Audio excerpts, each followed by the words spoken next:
hit record. And all right, take it away, Jim. Yeah, okay, very good. Thanks, Russ. My name is Jim Halbeisen. I'm back in charge of the Thursday night conference call. This dates back many years. Jenny Henry and I worked together to get this started.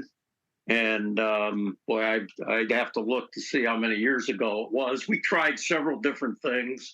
We did an evening call. We were doing it twice a month and got it down to once a month. We were also doing a call during the day that didn't seem to garner the interest as the evening. Guys are too busy working, even over the noon hour when we tried to have these things. So we pretty well settled on the Thursday evening one, second Thursday of the month.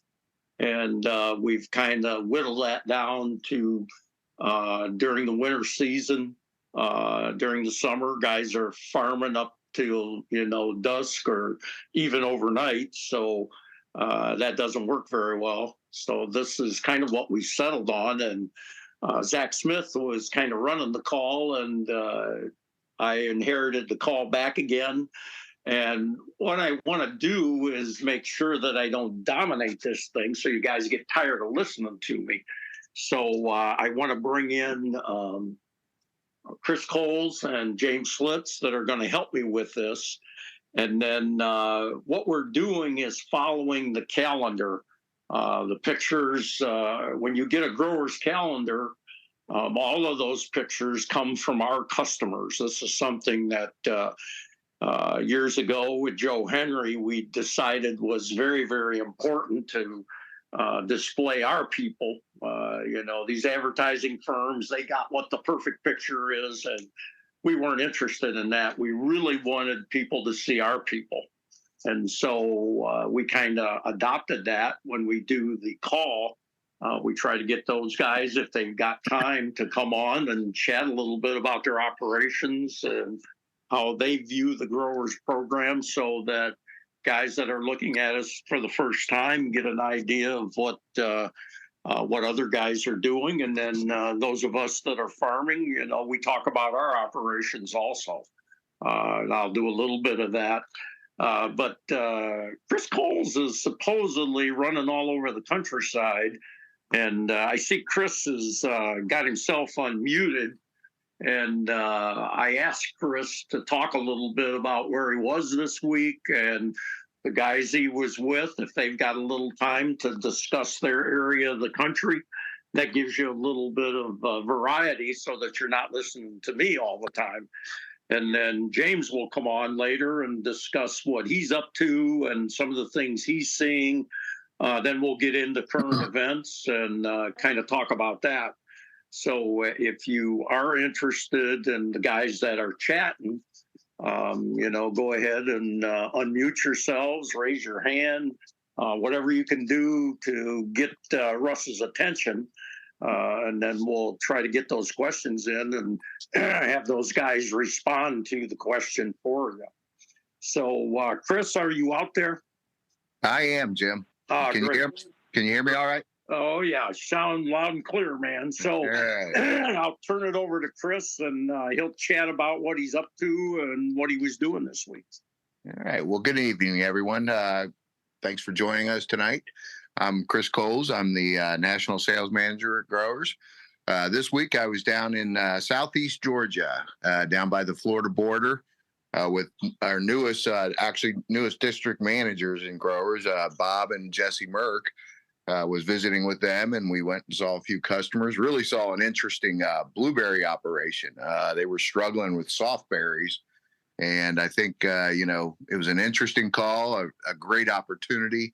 He had 300 acres, and I think he was really struggling on this farm to find a solution. So we're working with him, and he's given us a great opportunity to get a foot in the door, which will open a bunch of other doors down there. But anyway. And then Bob's farm has got a real nice operation.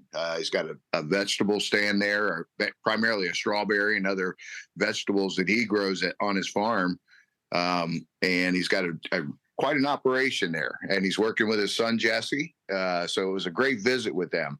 And I don't know if Bob and Jesse, if you guys are on the call tonight, jump on, because what I want Bob to talk about is it's been, they've gotten really hammered with weather down there. I mean, just I think an hour, away from Bob's farm, we were visiting up in that area.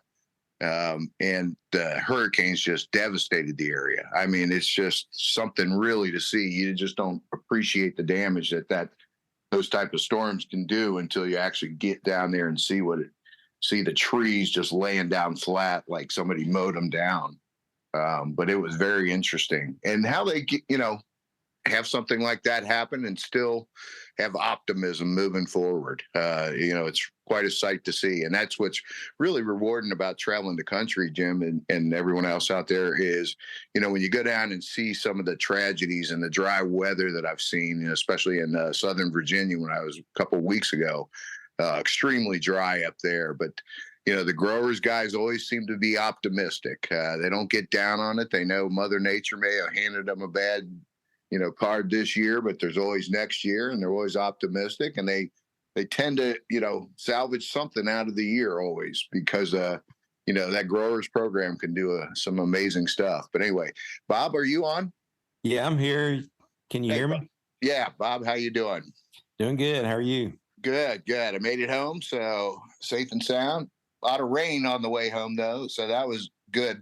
I'm sure a lot of where I drove through all the way up the East Coast there, they were needing the rain bad. So hopefully a lot of guys got rain on the east side of the country. But anyway, hey, Bob, let us know, what I was real interested in. Tell the guys how tell them a little bit about your operation, but then also, let them know how your strawberries did last year and what you did and how you're looking this year. All right. We started out pretty good, I thought, this past season. Down here in Southeast Georgia, we typically plant strawberries in October. So we lay our plastic and get ready in September, plant strawberries in October. And then typically we start picking around February through May.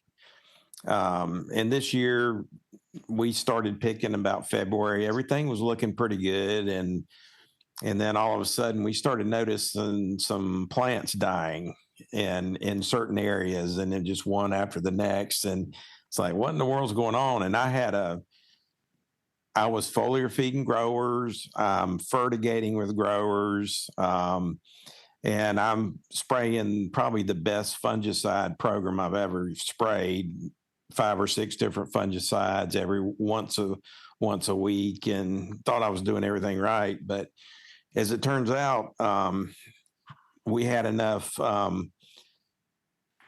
damage or death in our strawberry field that I sent off some plants to the University of Georgia, and they went to the molecular diagnostic lab and analyzed them and said, you have Neopistoladiopsis, which is one of the newer strawberry diseases. I think it originated they found it around 2019, 2020 time frame. But anyway, it's one of the bad ones for strawberries now, and it's pretty much wreaking havoc all over the country for strawberries right now.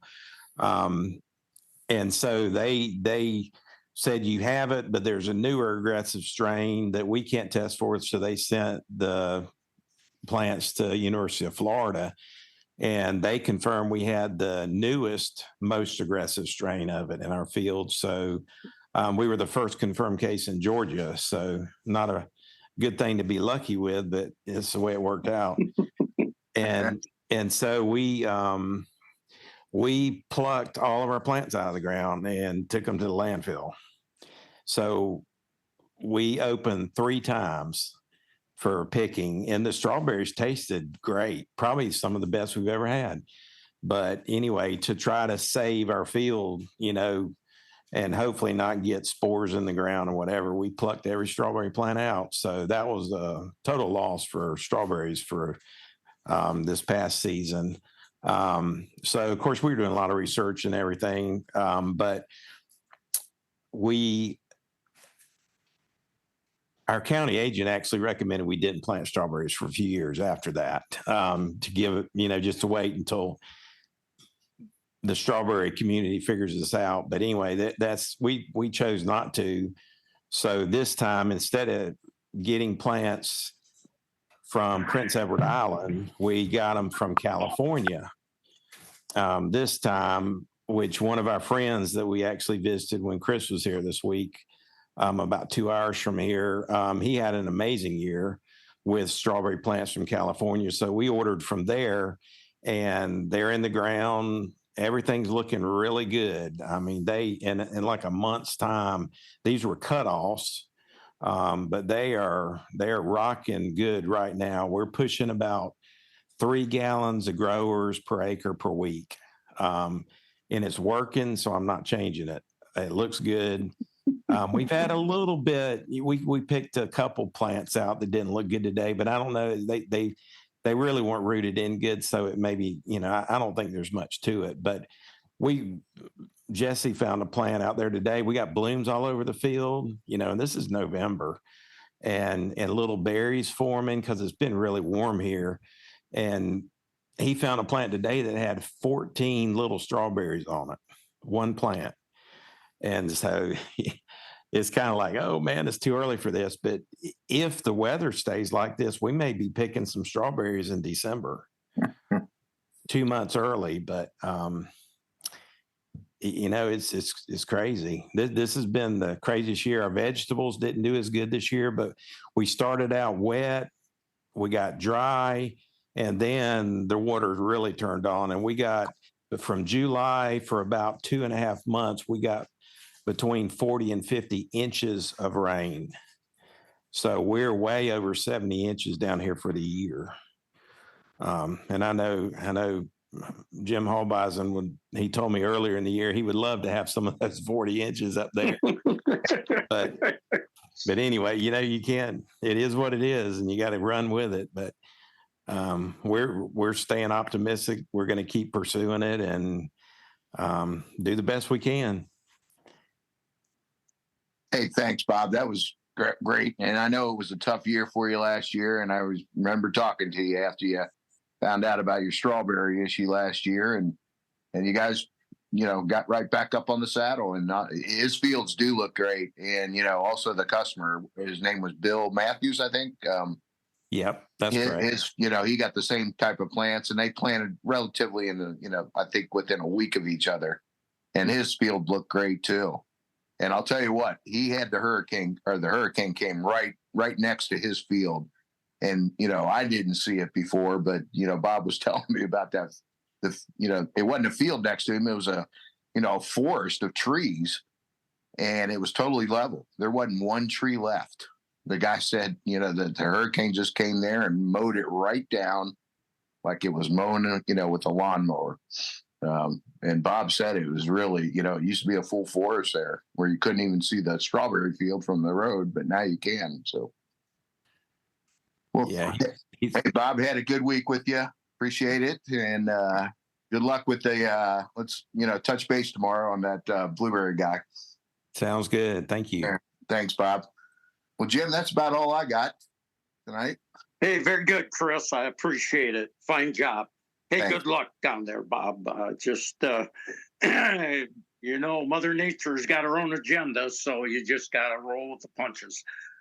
James Schlitz, if you can get on the line and talk a little bit about some of the things you're seeing. What we're going to do, guys, is if you've got your grower's calendar close to you and you look at November, we have a gentleman there by the name of Randy Granger out of New York that's going to chat a little bit. And then we're doing something a little weird. I'm hoping Bruce Nass will get back on the line with us. Bruce participated in the October call because the picture was of Bruce, but he called his district manager. Bruce reps for us a little bit and ran into some disease problems in the corn, which were kind of strange. And I got a hold of Bruce, and we had a little chat about that. And I found it very interesting for our guys. Bruce is quite a ways north, but it looks like, you get down into Missouri, even Tennessee, Carolinas, Alabama, Georgia. This particular problem popped up this year from the hurricanes. So I was hoping Bruce could chat a little bit about that. But before I get into current events, James Schlitz is a CCA working with us now, and he's getting his feet wet working with different guys. And he's a farmer and has perspective, from the farmer's side of the equation. So, James, if you want to talk a little bit about the guys you're seeing and the things you're seeing in the field, and give our guys some perspective on that, I'd really appreciate it. Sure, I appreciate that intro, James. Can you hear me all right? Yep, you're sounding good, man. Yeah, there's been a variety of guys I've talked to in the last week. But I'll say up here in Michigan, tomorrow is opening day of gun deer season. So I don't think there's going to be too much farming going on in this part of the world.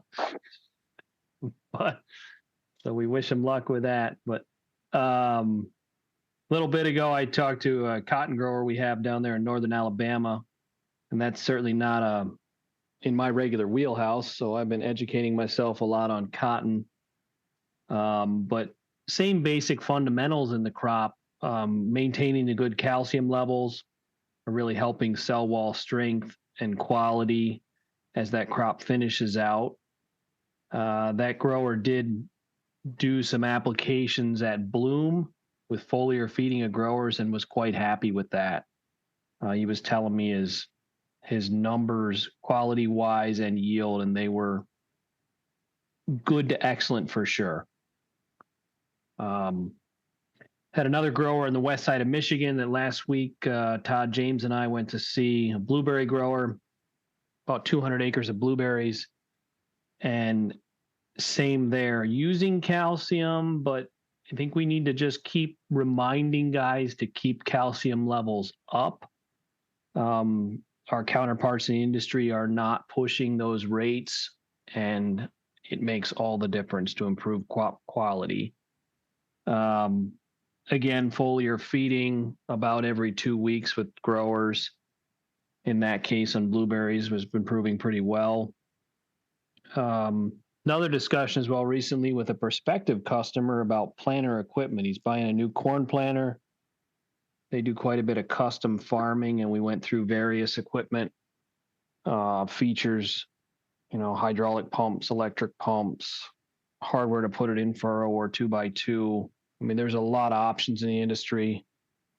Even as Grange really was going to add to, I'm familiar with a company out of North Dakota that makes a manifold that's $1,500. Pretty reasonable hardware to distribute things evenly because you want to keep pressure even across the whole toolbar or get even rates on each row. Other than that, here in the thumb locally, sugar beet harvest is pretty well done.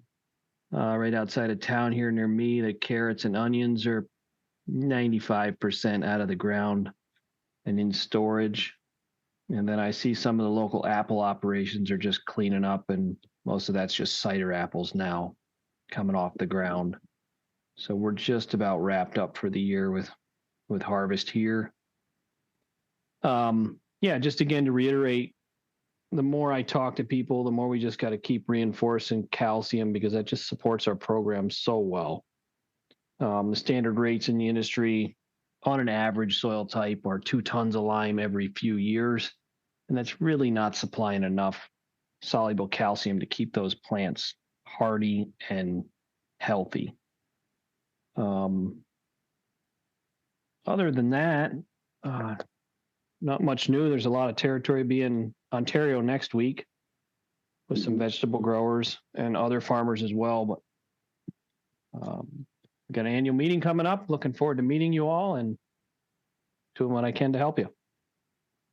Yeah, no, hey, great job, James. One thing that he brought up that I think could be helpful to guys is articulation with, equipment.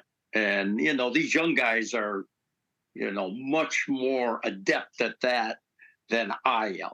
So if you are looking at a new way of in-furrowing or 2x2, James knows his way around that industry much better than I do. with us old guys, as simple as we can keep it, the better we like it.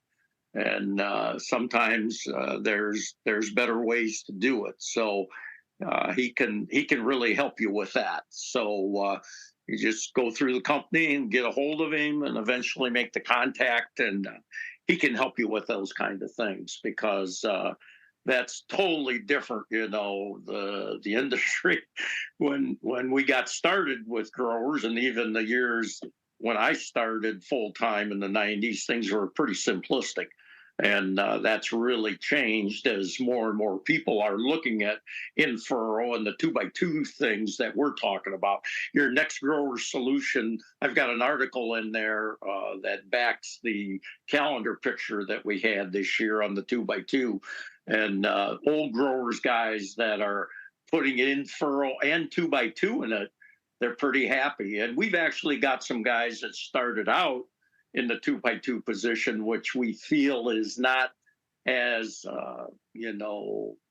successful as in-furrow. But if you get enough water to it and move that zone of effect of the product close to that seed, that might be pretty successful for you. So that's something that we can discuss if you're basically looking at something like that. So again, when it comes to equipment, spraying the product, applying the product, James can help you with any of this new equipment that you may be looking at.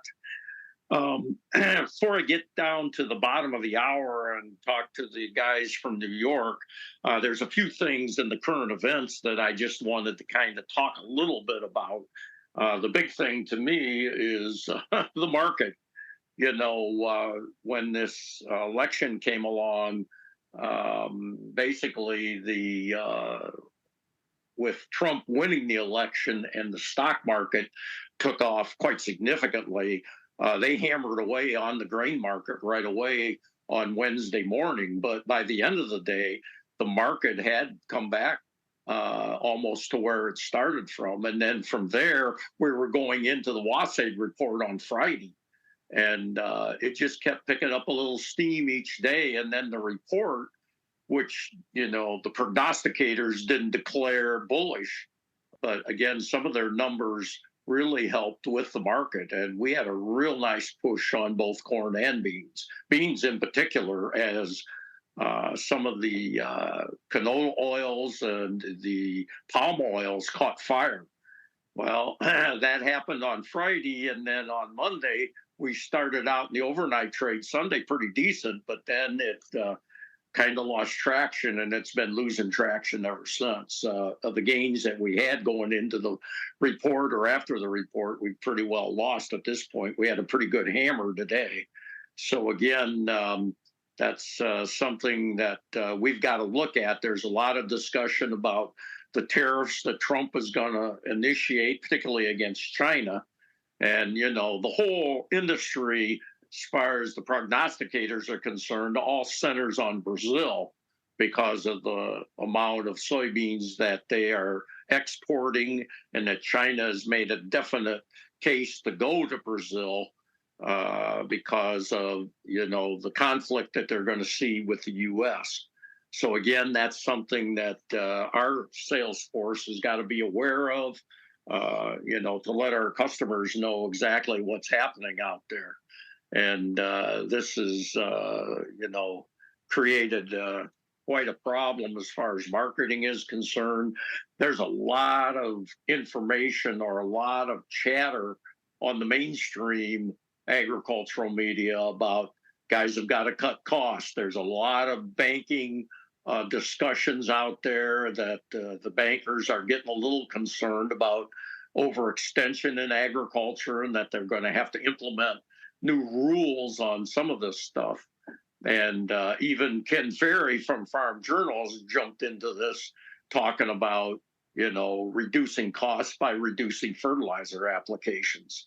And that has really been a very hot point that's been discussed. And the industry, the big chemical companies they're on board with that, and saying that they're bringing in new tools to help the farmer reduce his fertilizer application. And see, again, At growers, we've talked about this from the beginning, guys, that once you get that calcium in there and get that biological working, that we can start whittling away on some of these things and then target your fertility, use clean fertility so that the biological works to the maximum. We think that's got quite a bit of validity to it that can help a guy. And the rest of the industry is they're not in agreement with that. They're telling you that you got to be careful not to pull that fertilizer back too far because that could be problematic. And even the discussion about the new farm bill for the U.S. See, now with the new administration elect, we're in a lame duck session, which again, the farm bill has been basically put on the back burner because, the amount of potential votes are very, very small. And some of the farm state legislators are really pushing to do some kind of disaster relief at this point. They feel that is going to be the fastest way to get money out here to the farmers rather than try to push through a lame duck bill at this point. So we discussed at our sales call last week or 2 weeks ago, a gentleman from Arkansas that's basically entered a bill which will put money directly out to production agriculture per se. And there's a little bit more chatter about that. Some of our guys around the country, I was talking to an Iowa farmer that said that they've been chatting about that a little bit in his neighborhood. So again, whether that's going to happen or not, Farm Bureau is really backing this disaster relief fund or the bill that would put this money directly to the farmer. And I think what farmers have got to think about, in my opinion, again, is that we're talking about cutting back on fertilizer, but CF Industries, the largest manufacturer of nitrogen in this country, their last quarter, they had a 68% increase in profits. So again, we realized during high commodity prices that these big companies are, elevating these prices to elevate profits. But their ability to back that off once they get into that mode, are we going to see that or not? And really, when you look at DTN and what fertilizer prices have been doing, they haven't been backing off. They're starting to creep back up again because this is getting into the buying part of the season for farmers. And one thing that we find very interesting is in the past, nitrogen is the king. That's all anybody wants to talk about. Well, the establishment now is starting to chatter a little bit about phosphorus. And see, phosphorus is right up our alley, guys, because we feel that's a very, very key element, particularly in young growth of plants, as a starter in furrow, transplant solution, or even if you're trickle irrigating it on young plants. We feel that the grade of the phosphorus, the balance of the phosphorus, the way the product's made is very critical to a success. So again, they're kind of coming our way on that, realizing how important phosphorus is. So what that has done is it's kept the price of MAP and DAP back up again, 1034.0, which again, guys got to be a little careful with because of the metals and the salts in it. That too is hung in there very significantly also. So our procurement team has done a whale of a job getting some of that stuff locked in for us because it looks like it could get rather ugly as we get into December and then into the first of the year as our southern farmers start trying to lock this stuff down. So phosphorus is held in there pretty strong. Right now, the darling of the industry has not changed, and that's cattle, guys. And what you see on the AgWeb site or DTN per se is that this weather is very problematic, and they don't see it changing much. They're talking about more moisture in the south and here in the the very Midwest. They're talking as you get west of the river, the Mississippi River, or in Illinois, they could be on the dry side. And see, we're seeing in the state of New York, all the way down the East Coast, with these fires that are right up next to New York City, that the East Coast is starting to get in on that action too. And Chris mentioned that after being down in Virginia, how some of those guys were super dry. And see, this has affected the cattle industry quite significantly. There's been a couple of reports that have come out, one particularly from Oklahoma State, talking about the number of heifers that are on the feedlot is at the highest point that they've seen in the last 15 to 20 years. You know, in 2012, when we had the drought in Illinois and that went down into Texas and Oklahoma, that guys liquidated at that point because they just didn't have the feed for these animals. And we're in a position now where the amount of percentage of heifers in these feedlots is even higher than it was in 12. And see, as we got back into more rainfall in 13, 14, 15, the retention on heifers basically went up, but eventually that killed the market. And right now, the people are just saying that the only thing that's keeping this market from exploding are the weight of these animals. As corn prices went down, these guys finishing them are putting a lot more weight on them. And the prognosticators are noticing this at the kill floor, that the weight of these animals is just definitely bringing more meat to the market. But the other thing that's happening, guys, there's this agricultural dive that I look at. They're talking about fresh meat demand, fresh meat prices are holding in there and going up pretty significantly, because they feel that a lot of people basically are walking away from dining out, going to the cookie cutters or to the Mickey Do's, and they're cooking at home. And fresh meat, they're talking hamburg, you're making goulash, you're making, meatloaf, that type of thing, which has really set a fire under the fresh meat market. So again, with the retention or the non-retention of heifers, and then the demand from the consumer side has really got this cattle thing going. And I know I've talked to several guys that have looked at this as maybe a way of diversifying their operation. I talked to one of our real good cattle guys in Minnesota, and he just said, hey, even the guys that have been in the cattle business for a while, they're very reluctant to hold back or buy into these high-price heifers because this thing could implode like it did back in 13 and 14, basically. And the industry is getting older, so the risk that guys are willing to take on this is not near as significant as it was 10 years ago or 15 years ago. So that's going to keep legs under the cattle market for you guys that are out there, you dairymen that are, breeding beef on dairy and getting $1,000 for these 3-day-old calves. Looks like that thing is going to hang in there. The only thing I really question is the people that are feeding these animals. We've got some customers that their sons are basically going to do some of this feeding for these guys, and they've got a onboard veterinarian that's supposed to tell them how to feed them and how to take care of them.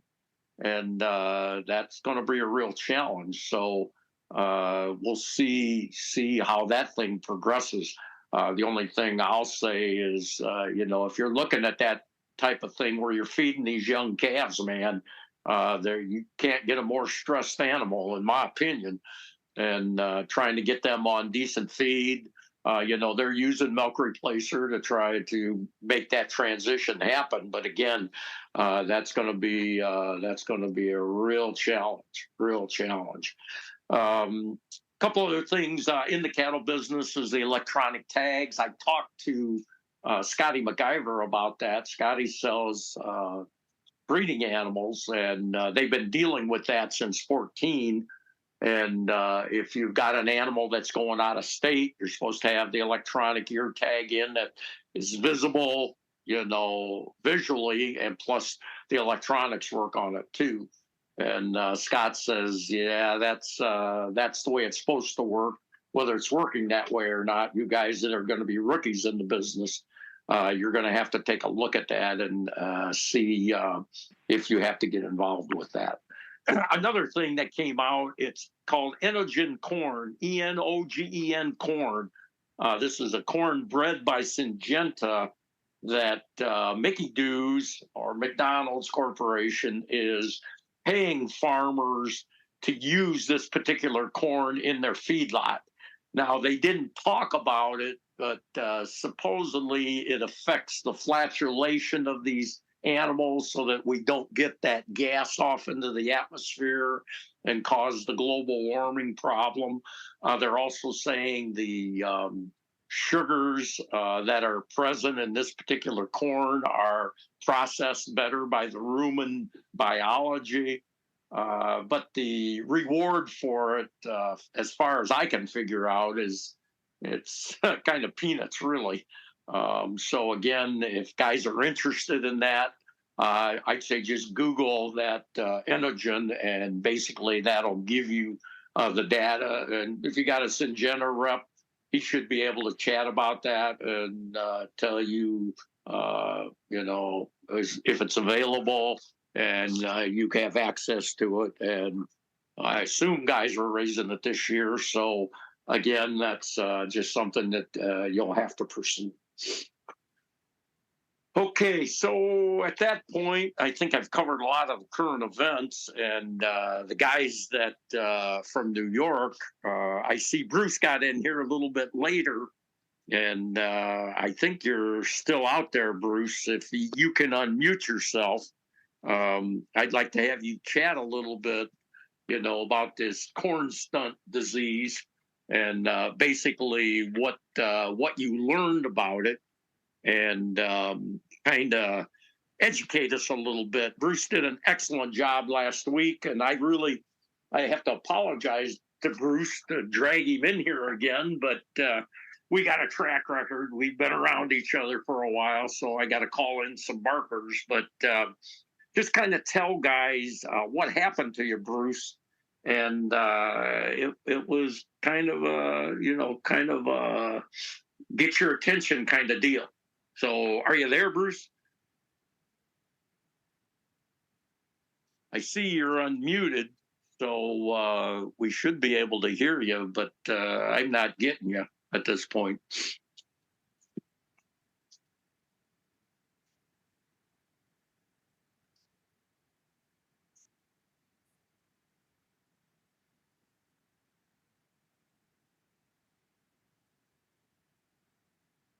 So if Bruce can't figure that out, like I said, my screen shows that he's unmuted. So hopefully he could jump on at this point. Randy, I saw that you were in our repertoire. And if you can unmute yourself, I'll get you going a little bit at this point. Yes, sir. You hear me all right? Yeah, is that you, Randy? That's me. Good deal. Good deal. For you guys that got the Growers Calendar accessible, just grab a hold of that and flip to November.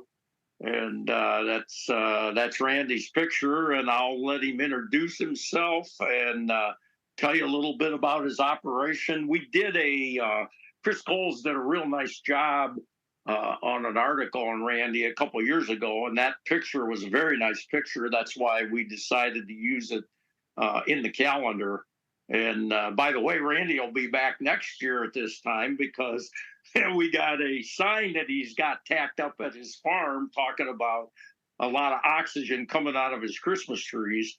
But Randy, just kind of talk a little bit about your operation. It's time for you to sell a little bit, and then kind of talk about how you use the program and what it's done for you and your operation. Will do, Jim. Yeah. Well, short story is my mom and dad bought the farm in 1970. We milked cows, about 60 cows for the next 15 years. And in the mid 80s, when a lot of people were getting out, and we decided to get out of the cows, wanted to keep the farm. We started planting Christmas trees, and my dad and I got jobs off the farm. And then It turned into pumpkins 15 years ago and blueberries about 10 years ago. With the trees, there's one thing Jim always says, it sticks with me, and it's so true, is once a rut pig, always a rut pig. So what we've done is, with all these weather extremes started there years ago, 10, 12 years ago, I decided to start buying from the commercial nurseries the plugs instead of their transplants, bare root. And we put them in our root maker pots for 2 years. We get them from 6 inches up to 18 to 24 inches. But with the growers program, I hit them about 4 to 5 times in the spring when they're really growing. And you can really put the buds on them and the growth. And the color and the buds are what you can tell a healthy tree is. So when we set these things out, instead of losing 30% and then 20% are just always a runt pig and you're fighting them for 8, 10 years, which can be a real big problem with trees, we now lose less than 1% on an average year. And they all come out nice and green and with the buds, and saving about 2 years to a rotation of trees. Instead of taking 10 years to get a 7-foot tree, we're doing it in 7 to 8, so you can turn your, rotation around much quicker. So growers has really been really key for me there. And then we started doing pumpkins. Our ground's very sour up here, and John, my representative, they really preached the lime. So I said, all right. And we got some different ground we bought around the neighborhood, and it was so sour. We put Steve Cuddleback, God bless his soul, talked me into putting about 10 ton an acre. One of the neighbors said, why are you putting all that lime there? You're going to have to halt all these other fields. I go, well, that's all going on this 30 acres. He says, my God, boy. He goes, oh, okay. And Steve said, you just keep pouring it on. So we did. And first few years before that lime really took effect, you could see a lot of rot in the field. And then we got on the growers program and really increasing that lime and calcium. And it's really, really helped the longevity of our fruit. In fact, this year it really shined because we had it ready so early. Last year was cold all June. This year, it started to hit 90 and it stayed 90 for about 6 weeks. So we had pumpkins in the middle of, I think it was, state fair time. So right around the 20th of August, all of a sudden I see the vines starting to turn brown, which they don't do till mid-September. And sure enough, here's all these big, beautiful orange pumpkins. I'm like, oh my Lord. And since we retail everything out of our pumpkin field, we got to get them to last when people want them the first part of October. And we always, traditionally, the first one we pick, we always put on my mother's porch, is right across from our business. And we put one on her porch August 19th. Wow. And I checked it today because I know it was coming on a meeting, and that sucker is still as hard as a rock and just as bright orange as can be. So I think if there's anything with growers, I'm like, that's something. I mean, it just is a testament to that program. And because tomorrow we start cutting our Christmas trees to sell here at the farms. Oh, we got a nice hard pumpkin on the porch, and we're cutting Christmas trees. So I've got, especially these days, you got to be careful. You go to these farm shows, and I mean, all they're doing is selling bugs in a bottle, bugs in a jug, or bugs in a rug. I mean, everything's a bug out there now. And I basically cut down to about my 4 big things is the growers program they've really helped me with is, first thing we do is tile, get rid of some of that water, lime, and I utilize cover crops heavily, and the growers and my fungicides. So, I mean, I can't say enough things about the growers. They've really done me very well. And of course, the blueberries, we spray them about 4 to 5 times. As soon as I see the first flower, I go out there and hit them, and then come in about every 10 days for the next month or so. So it's done very good by me. I think the biggest thing with the pumpkins is fun because trees are great. You plant them and you shear them every year, but doing pumpkins makes you feel like a farmer again. You get to turn some soil a little bit. So, and that's where I had. Hey, Randy, I got one question for you. When you put the limestone on, what are you doing? How are you working it in, or what's your philosophy there? Well, my pumpkin fields, when I build my pumpkin, I say build my pumpkin fields, is I've got a vegetable sprayer, and it goes out one way, and I can do about 30 foot at a time. So I build my fields to be 60 foot wide. Then I have a 20 foot area where I usually plant some good heavy fescue, something like that, to kind of, that will always be my ways, because you've got to have a way to spray them and a way to harvest your pumpkins. So I can really concentrate on that 60 feet. And what I do is I do strip till. I don't like to just go out there and plow everything. You get the erosion. But what I've come up with, and actually it's the first year I got a Kuhn Krause strip tiller, and I went out and strip till it with that, put that thing down my go about 12 inches deep with it. In fact, I was putting some growers in furrow at about 8 inches, which might be a little deep. But then what I do is I come in for my last pass with a spader. Some of the guys may not know what you don't see him very often. It's a Svetlaki, comes out of Italy. And the reason I call it a spader, it's got just basically flat steel, and it turns and it throws that dirt up against the metal, and it kind of pulverizes a little bit, but not quite like rototiller would do. Mm-hmm. And that gives me a chance also, as I'll put just minimally trying to get away from, the dry fertilizer as much as possible, but I put a little in with a little humic acid. And what I've done the last couple of years is even up my line is going with some pelletized gypsum. I don't know, everyone's got different opinions how much you're going to get out of it that year, but even if I get just a small fraction, that's still pretty good. Because I figure I'm putting about 2 tons to the acre on every year in that furrow, or in that seed bed right there. It's 28 inches wide. So then I go through my planter, and that's warmed up, and they just jump out of the ground. But because I go about 12 foot between my rows, if I don't touch that way, when you're harvesting things like that, if you get some rain, you're not up to your knees in mud. So it's worked pretty good. I mean, in our thing, we retail pretty much everything we grow, so you have to be half entertainer and half farmer today. So what's your philosophy with the pumpkins, with the growers? I mean, are you planting seed and then raising the plant from seed, or are you transplanting? And do you use any growers with the seed, and what do you do on the foliar side? Well, mostly I do everything by seed. We do some of the smaller stuff in transplants, but for the most part, just seed. But that's where the growers really shines, because pumpkin leaves, heck, if you've seen them, they get as big as an elephant's ear. So you've got nothing but vine and green leaves. And I use, for my fungicide, I use a stylet oil, which is basically a mineral oil.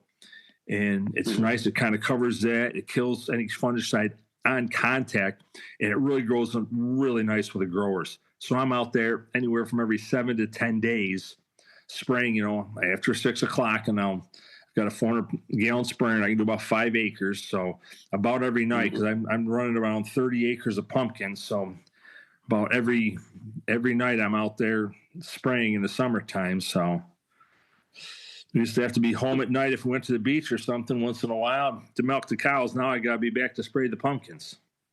So what's your market basically? Are you selling to guys, or is it pick your own, or local guys? How's that work? No, I retail everything here. I don't wholesale anything out of the 30 acres. We haul them into we have about a 5-7 acre where we mow it all year. And then we set them out there, and that's our U-pick. And it's right next to our 7-acre corn maze. So they go out there and they'll, do the corn maze, and then they'll go out and we have the carts, and they go out there and they throw the pumpkins in and bring them back to our building there, and that's how we sell them. So chat a little bit about the ag entertainment. That's really the approach Chris emphasized in the article. And what's your opinion? How is that going? Do you think that's something guys should look at? Just give kind of an overview of how you feel about that. Oh, I couldn't believe in that more. In fact, when we got out of dairy farming, I said I promised myself I was never going to sell anything again in my life where they came to me and told me what they're going to pay for my products. So, we're a firm believer in that. We have probably a dozen dwarf Nigerian goats. We make sure they tend to have babies right about the middle of September when we open, and the kids come in and they get to hold the baby goats. And we also have a corn maze that we have, I call them photo ops. In there, it's not really haunted, but we have life-size statues of Batman, Superman, things like that. Sasquatch, Bigfoot. You have to make it an outing for them. They will spend their money if they're being entertained and having a good time. And the ones you have to get are the mommies. With everyone having a phone now and pictures, you want photo ops. The more photo ops, the better. So, especially in our corn maze and things, in the fall scenes, we have people come out and they take family pictures out there. Heck, we had a wedding, a couple weddings in our trees, and we've had different people when they want to come out when there's no one else there, and they take pictures in with the pumpkins and everything like that. It's really, you want to make sure they're having an experience because they can buy a pumpkin anywhere. They can go to Aldi's, they can go to Tractor Supply, they can go to any place like that. But if you entertain them, they'll drive by 100 places to buy pumpkins to get to your place. So how far do you think a guy can draw people? I mean, mileage wise, are you close to a big municipality, or is that not as big a problem as guys may think? It's not as big a problem as people think because they will travel. I mean, it's not like if you're selling milk or something where it's a weekly trip to the grocery store, it's going to be difficult. But if you're talking a pumpkin, which is a once a year deal, and you're talking a Christmas tree, it's a once a year deal. And also, you talk to them, especially the mothers and things, it's a really a good chance to get them in the vehicle, get away from their cell phones, get them away from a screen. And, even if it's an hour drive, it's family time. They're excited about getting to your place. And so it's not as big a deal. I mean, we're kind of backed up here against Lake Ontario. So you're like, well, there's a whole area out there that there's no cities, but we draw, we'll draw from Watertown, New York, which is about 35 minutes away, 30. We draw from Syracuse, New York, which is south of us about 30 minutes. We're about an hour and 15 minutes from Rochester. We'll pull from Rochester. Once in a while, you'll have people that come further. We have a family that's been getting their Christmas tree here for the last 25 years. They moved to Binghamton, New York, which is 2.5 hours. They still come back and get a tree every year. They'll go to Syracuse, Destiny Mall. They go to breakfast at the same place. They come get a tree. They go home. So you never know. You never know what they're going to do. But if it's a once in a year thing like that, they will travel.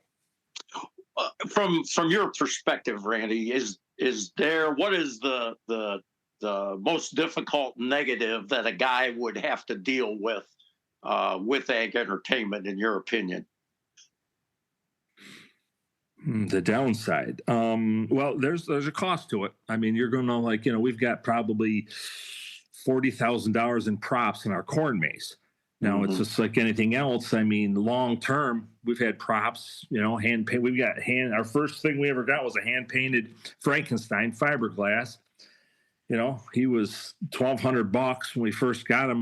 My father, he was like, "What in the hell are you doing?" Well, he was always good, but he's all, there. I said, well, we'll see what happens here. And sure enough, it just grew from that. But once you've got the investment, something else, it lasts a long time. But so it's like anything else. I mean, I have people come to me all the time, man, we've been trying to grow pumpkins. We just can't do it. I don't know what's going on and blah, blah, blah. And once you get to that point, well, what kind of sprayer you got? What do you mean sprayer? That's why you got to buy a sprayer. You go, oh, you mean I got to spend money? I'm like, yeah. Then they're like, well, we're out. We got to spend money. So it's like anything with firemen. Sure. Absolutely. All righty, sir. Hey, I really appreciate it, Randy. Fine job. You give some of these young guys some ideas, and that's really we like that coming from our customer base, man. You guys have been to the rodeo, and that really gives them something to work with, and we really appreciate it. And we'll be back to see you sometime and have a little chat. Will do. Look forward to it, Jim. Thank you. Take care of yourself, man. You too, bud. So, hey, Bruce, are you unmuted? I still see you there, but I've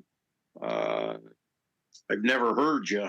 So I was hoping maybe you had figured out what the issue was. One thing I was going to chat a little bit about and see if Bruce can, and Bruce, if you can get back on, just break in for me. That's no problem. Hopefully, I will chat a little bit about it if we don't make that contact. But the one thing I wanted to chat a little bit about is I've got, growers reps that are calling me asking about this Green Lightning nitrogen. And we have not really gone public with this per se, other than we have farmers that are growers' customers that have found out about this green ammonia, basically. And the company that we have been kind of working with or looking at is called Green Lightning. We have a very good customer in Illinois, a dairyman that is on a drumbeat to get rid of salt nitrogen. He feels that 28 is hurting his quality, both his animals, the feed that he's feeding his animals, and basically texted me a couple times this summer. I had read a little bit about the green ammonia, and the industry is using several different approaches. But our customer was looking at the green ammonia called Green Lightning. And basically what they're trying to do is mimic lightning strikes into water and pumping air in there at the same time to try to fix nitrate in the water. And so this Illinois dairyman, he said, Jim, I just don't have time to screw around with this. I'd like to see if you guys will screw around with it for me. So I had a little chat with Matt Gooding, and Matt just he had read a little bit about it, but kind of poo-pooing it. And when the dairyman told me that he was mixing it directly with growers and not getting any precipitate activity, that piqued my interest. And Matt Gooding said I didn't know what I was talking about. So I had him send us a little bit of it, and I went to Matt right away and started letting him mess with it, and kind of got his attention also. So we've been looking at it as a possible help to our whole customer base. But at this point, there's a lot of unknowns with it. And some of our customer base has looked at the machine, are looking at the machine. We're in a position now, we're not trying to say anything. We're just trying to figure out if this thing has possibilities, for our customers. And again, it's kind of a different deal than, the industry. You buy 28 3 pounds per gallon. Well, these guys that have this technology are trying to mimic that. And we don't think that's the way it needs to go. We think it has to be approached differently, kind of the way you approach the growers. That dinky amount of fertilizer could never raise a decent crop. And see, when we start looking at it biologically and from an energy standpoint, it's totally different than just analyzing for nitrogen in the product. And so, again, we think our dairyman is on the right track with this, but we have run into a lot of problems, guys. And I'll tell you, the number one problem is water. When they just think they can hook up to any well and run it in their machine and get success. And we're finding that not even to be close to the case. So we're pursuing it. The company has decided to pursue this a little bit because we think it has some possibilities, but we are saying be very, very cautious with this. We've made contacts with people that have never heard of the Growers Mineral Corp or Growers Mineral Solutions. And basically, those contacts have been educational both ways. But we still believe that the industry's got a long way to go. Now, we know that people like CF Industries, they're basically trying to make anhydrous green ammonia. And again, that's not even close to what they're trying to do with the Green Lightning product. So again, I just want to emphasize to those of you that have read about it, heard about it, that we have too, and we're looking at it. We're trying to get to the bottom of it to see the success with it. The biggest fear we've got is that guys will go out and buy these machines and without having proper technology with it, it'll be a miserable failure, and then they'll chuck the whole idea in the ditch. And we don't think we want that to happen. We think it's got what our dairyman in Illinois is looking at initially. We think that's got great possibilities, but we don't think the technology they got. They don't understand it. They don't know how to present it. They don't know how to do it correctly. And so we're helping to a certain degree, but we're trying to save the technology basically because we think it can work.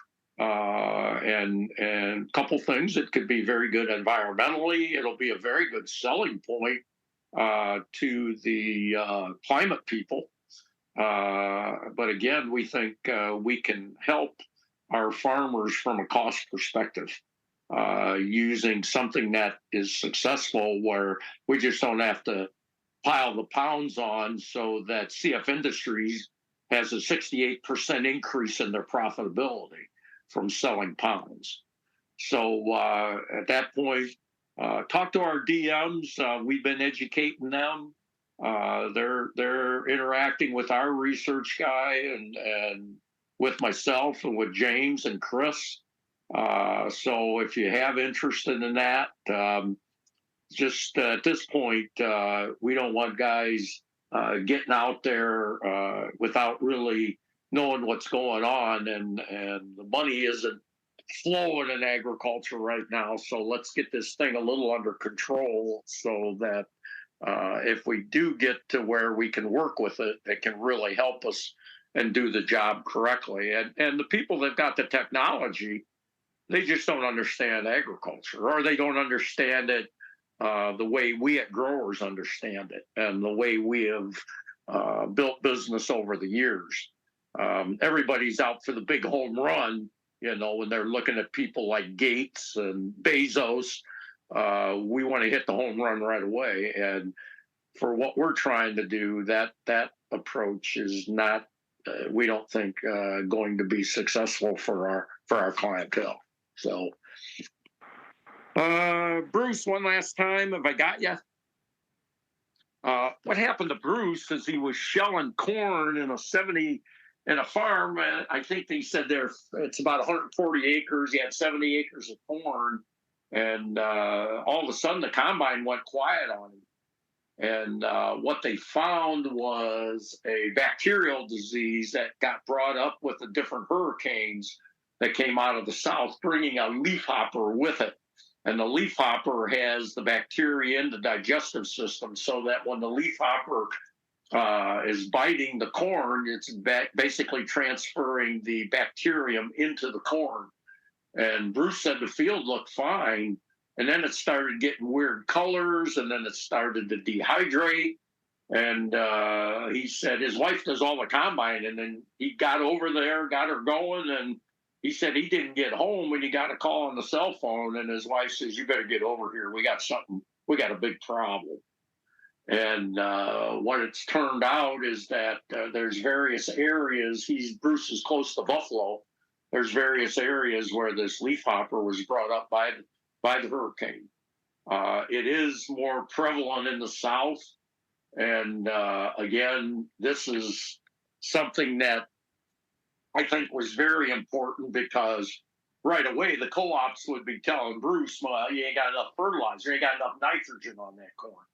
When in reality, that had nothing to do with it. So, again, I think when guys are problem solving, you got to look at all aspects of what's going on. And the extension in New York has pretty well justified this and has shown through the various biological testing that this was the real problem. Well, we're past 10 o'clock, so if anybody's got a question, I don't want to hold anybody up from getting a long night's nap. But next month we're going to try something a little bit different, I hope. I floated this idea by Russ, basically when we started going to the field with soybeans. We've gone back to our December annual meeting. And the conference call is that Thursday of our week of the meeting. So, after watching what was going on in the U.S. election this year and be specific, talking about Joe Rogan and these different guys getting on his podcast and interviewing them, we're going to try to mimic that with our district managers and some of our reps. And so I don't know. I kind of got Russ on the spot now because the next picture is family of the owners, and so I thought having all the DMs and sales force that comes to Milan for our annual meeting would be a great time to just have a session where everybody can kind of contribute. There won't be any permanent topic. What guys want to talk about, we're going to try to get them to talk about it, and then we're basically going to play it for the conference call in December. And if I look at my calendar here, that looks like it'll be the 12th of December. Our annual meeting starts on the 9th and goes through the 11th. So the evening of the 12th, we'll basically, hopefully, have a conversation with guys from all over the country, which is really what we want to try to do and what those guys are seeing in their area. Hopefully we can get guys to talk a little bit about what they're talking about their production and what some of their neighbors are talking about. Had a real great conversation with our guy in Iowa. He's got an older guy that he works with that said, man, he's combining 49, 50 bushel beans, and the guy across the fence is at the coffee shop talking about 75 bushel beans. And he says, I know there's no way. See, so again, we feel that reports from real farmers has a lot more meaning on what's happening long term. The investors, they can kind of manipulate this to a certain degree, but eventually they've got to have that in tow. So that can give guys some thoughts about how they want to do their marketing. Far be it from me to talk about being a good marketer, tell you that, guys. So we just want to give you information so that you can make good decisions at that time. So, Russ, if you're there, if you want to close this thing down, if you've got anybody that's raising their hand or anybody wants to discuss anything, I'll turn that over to you and we'll handle it. If everybody's ready to go to bed, we can put it to bed too. So. Yeah, thanks, Jim, and thanks, Randy, and everyone who was on tonight. We don't have any chat questions or hands raised, but if anyone does have a question that they want to bring up now or comment, I'll give you next 20 seconds or so, and if not, we'll we'll hop off and call it a night.